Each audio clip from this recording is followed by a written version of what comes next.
Anti-racism protests are taking another form in Europe right now. Statues and monuments symbolizing Europe's colonial past, like this one in London of 18th century slave trader Robert Milligan, are being torn down or spray painted. London's mayor has ordered a review of monument and street names as well. And as Laura McQuillan joins me, there are growing calls for similar action in Canada too, Laura. That's right, and officials here not ruling it out, but they're certainly not scrambling to change anything at this point. And that comes after thousands of people signed petitions, which are ongoing in both Montreal and Toronto, to get some changes made both to statues and to street names. But let's start off in Montreal. That's where this statue of Sir John A. Macdonald, it's been targeted by graffiti and vandalism many times in recent years. A petition calling for that to be removed. He was, of course, one of the architects of the residential school system, and those behind the petition say it's time to get rid of that statue. Now, Montreal's mayor says there are no immediate plans to do so, though she left the door open. Here's what she said. I don't want to make like a quick decision without looking at all the options. Maybe there's like a plaque that explains who this person was and what are the concerns right now. I do believe in dialogue. At one point, we're like, as a society, enough. That is not the society and the values we believe in.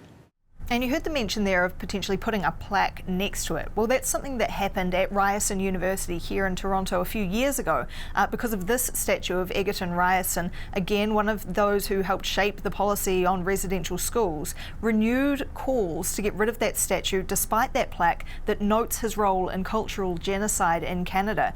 Now, I've reached out to Ryerson University this morning to see if they have any update on their position on that statue. Still waiting to hear back, but that's not the only issue in Toronto right now. Another centres on a street name, Dundas Street, named after a Scottish politician, Henry Dundas, who helped delay the abolition of slavery in the British Empire. Now, Toronto's mayor appears to be open to the potential of renaming that street. Yesterday, John Tory said he has created a working group which is going to look at the broader issue of renaming streets in the city. And here's what he said on that topic. Renaming a major street or public space does create many practical challenges, but we should have a process that can examine what are very important and relevant historical questions, along with all of the practical matters involved if such changes were to be made. In light of the context within which this particular street name has arisen, a broader and more in-depth examination and discussion is warranted. Now, John Tory has asked for a report back on that within 30 days, but he said it could be sometime longer before any final decision is made on renaming that or other streets.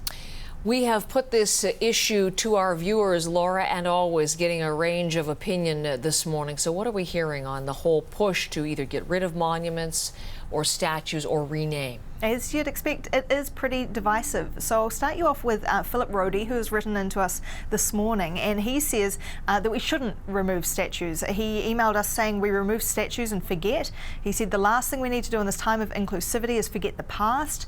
If we were to do that, we will have nothing to fix or to remember to ensure it never ever happens again. But on the other hand, we're hearing views where people do believe that potentially taking down statues is a good idea, like this from Wayne Stacey telling us that statues and monuments are part of history and need to be taken down from public eye and put in a museum, those offending statues he means, where they can be displayed and only seen by those who wish to, not stuck in your face every day. So it does remain divisive, and as we're seeing, thousands of people in both Montreal and Toronto are calling for those changes right now. But will they come to fruition? We'll have to wait and see.